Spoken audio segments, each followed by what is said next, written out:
Bienvenue à tous dans ce numéro de Into the Box, une émission feel good qui vous permet de vivre autrement le confinement à travers un certain nombre de personnalités de la publicité et du marketing digital qui vont nous faire partager leur inspiration pour passer ce moment pas toujours facile, mais qui est également le moyen de trouver un certain nombre d'opportunités dont ils vont nous parler.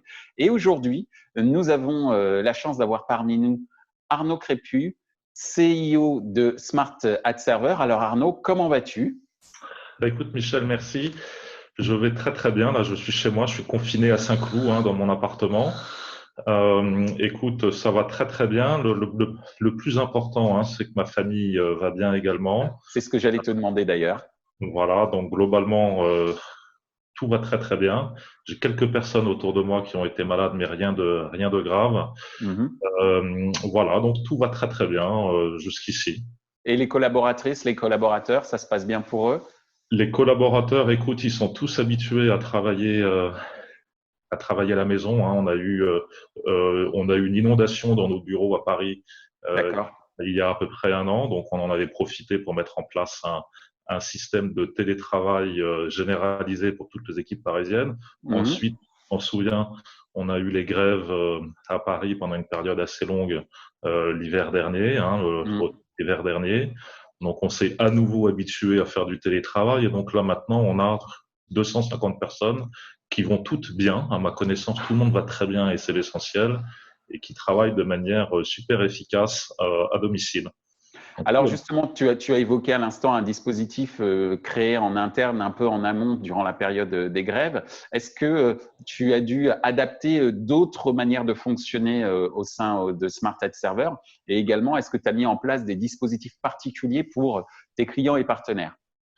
Ouais, alors écoute, on a une crise très très forte qui d'abord nous a fait prendre conscience à quel point l'humain est au-dessus de tout et prend le pas sur tout le reste. Donc la première chose qu'on a faite, c'est mettre tous les Smarties. Smarties, c'est le nom des personnes qui travaillent chez Smart. Je connais, chez moi, j'ai travaillé chez Microsoft et on disait les Microsofties. Donc, je connais le terme consacré. Voilà, je dis ça pour tout le monde. Les Mais Smarties, donc. les Smarties, voilà. Et donc, les Smarties sont tous aujourd'hui en télétravail. Donc, la première chose qu'on a faite, mais c'était pas un effort très, très important, c'était de faire en sorte que tout le monde ait les outils pour travailler à domicile. Donc, c'est-à-dire système de vidéoconférence, système de audio, accès au serveur interne, documents partagés, etc. Donc, ça marche très, très bien. Le second point que l'on a fait et qui nous paraît important, on a très très vite considéré que le bien-être de nos collaborateurs et des Smarties était plus important que tout, et des situations très diverses. Les Smarties sont des jeunes collaborateurs pour l'essentiel. La moyenne d'âge est à 30 ans, donc c'est des gens qui sont célibataires ou qui sont en couple avec un jeune enfant. Le confinement est pas évident quand on habite à Paris dans un appartement de 35 ou 40 mètres carrés avec une petite famille et des enfants en bas âge. Donc, on a fait une chose qui me paraît très importante très rapidement. Et je tiens à remercier notre directrice de la communication, notre DRH, qui ont mis ça en place à toute allure. C'est des cours en ligne de yoga, de stretching, de gym, de mindfulness pour préserver avant toute chose la santé mentale et physique. On s'est dit que notre actif le plus important dans un métier à matière grise comme le nôtre, c'est de préserver la santé mentale et physique de nos collaborateurs. Et donc, on a ces cours qui sont accessibles à tous, qui se font en ligne avec une inscription très, très simple. Et donc, ça permet pendant 30 minutes, 45 minutes, 1 heure, de pratiquer de la mindfulness, de la méditation, de la gym, du sport, stretching ou autre. Voilà. Donc c'est ce qu'on a fait en plus d'avoir un environnement de travail remote à 100%. Et en ce qui concerne les dispositifs pour les clients et partenaires, est-ce qu'il y a des choses particulières?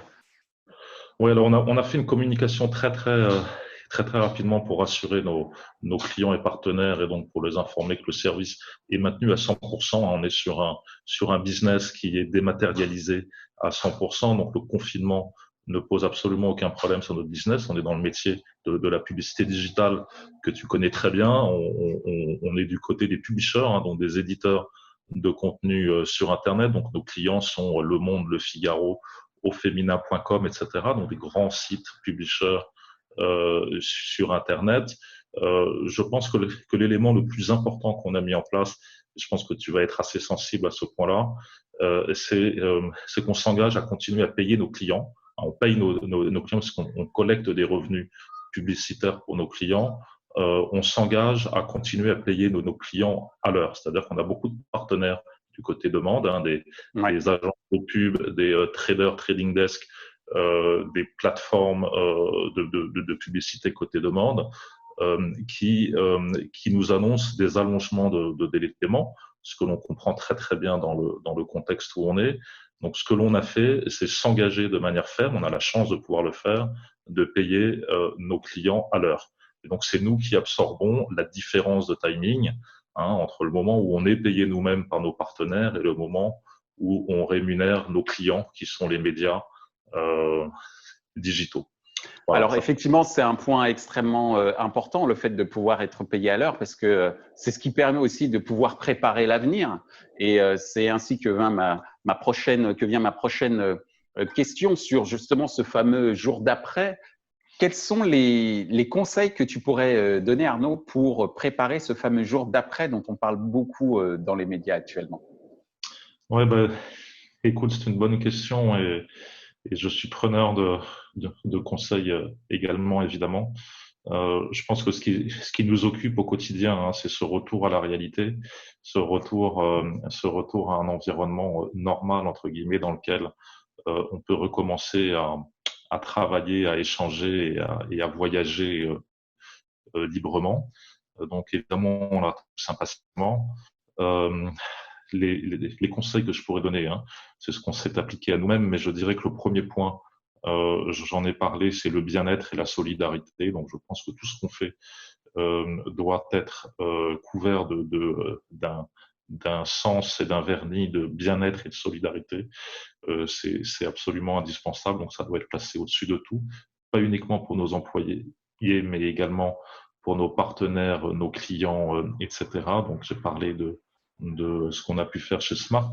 Je pense que le second point qui est absolument clé dans un environnement où la situation évolue à toute allure, c'est une communication transparente et fréquente. Chez Smart, on a mis en place un système de HoLens. HoLens, c'est une réunion qui réunit tous les collaborateurs que l'on fait de façon hebdomadaire. Donc, chaque semaine, on rend des comptes à nos collaborateurs, on leur dit où on est en termes de business, en termes de revenus, en termes de cash, en termes de plan d'économie de coût également. On leur dit de manière très, très transparente ce que l'on fait et pourquoi on le fait, et à quelle vitesse on arrive à le faire. Je pense que c'est essentiel de faire ça sans calcul, éviter tous les travers de communication que l'on peut voir chez certains leaders politiques aujourd'hui qui créent des dommages collatéraux de confiance très, très importants. Donc, ça me semble absolument vital d'avoir une communication claire et transparente sur la situation et la réalité de la situation. Et le troisième point qui est le plus important, en période de crise, on peut avoir tendance à tout couper, à arrêter de travailler, à arrêter de vivre, à arrêter de dépenser, arrêter de payer. Je pense que pour ceux qui peuvent se le permettre, et c'est notre cas, mais c'est de conserver une vision à moyen et long terme et de conserver tous les projets d'investissement sur le moyen et le long terme. Ça nous semble absolument essentiel d'éviter un stop and go. On pense que l'activité va reprendre très très bien et très très vite, et donc on profite de cette crise pour accélérer le projet de transformation et aller vite. On sait que c'est pendant les crises les plus importantes et les plus profondes que des nouveaux modèles se mettent en place. C'est pendant la crise des subprimes, par exemple, que Criteo a accéléré son business model en 2008. C'est pendant la crise des subprimes également que AppNexus a vu le jour. Donc, dans notre environnement de la pub digitale, les crises sont aussi des vecteurs d'accélération de la transformation du marché. Et donc, je pense effectivement que c'est vital de préserver ces investissements sur le moyen et long terme. Donc, ce que je retiens dans tes conseils, c'est solidarité, transparence, investissement. Hein. On va dire que ce serait le triptyque gagnant ou en tout cas la bonne alchimie pour pouvoir bien préparer l'instant d'après. On va en arriver à notre toute dernière question. Quelles sont les choses que tu as vues ces derniers temps qui t'ont inspiré? Ça peut être de la musique, un livre, un film ou une vidéo que tu as pu voir. Ouais, alors écoute, moi j'ai vu une chose qui m'a frappé, c'était en fait l'orchestre de Amsterdam, Ouais. de l'Opéra national, qui a joué la flûte enchantée avec une quinzaine de musiciens, tous à domicile, avec une synchronisation juste exceptionnelle et un environnement, je dirais, c'était juste magique, hein, un instant assez magique. Et ça m'a inspiré en termes de solidarité, être capable de réaliser des prouesses techniques et artistiques euh, aussi fortes. Ça m'a ému profondément. Mais je dirais que là où je puise mon inspiration, dans cet environnement où l'humain est au centre de tout, c'est chez Harari. Donc j'invite tout le monde à lire ou à relire, hein. Je pense que c'est très connu et que la plupart de nos auditeurs ont lu Sapiens ou Homo Deus ou 21 leçons pour le 21e siècle. Tout à fait. Je vous invite tous à le lire et à le relire. Ça permet de prendre un petit peu de recul sur les événements. Voilà.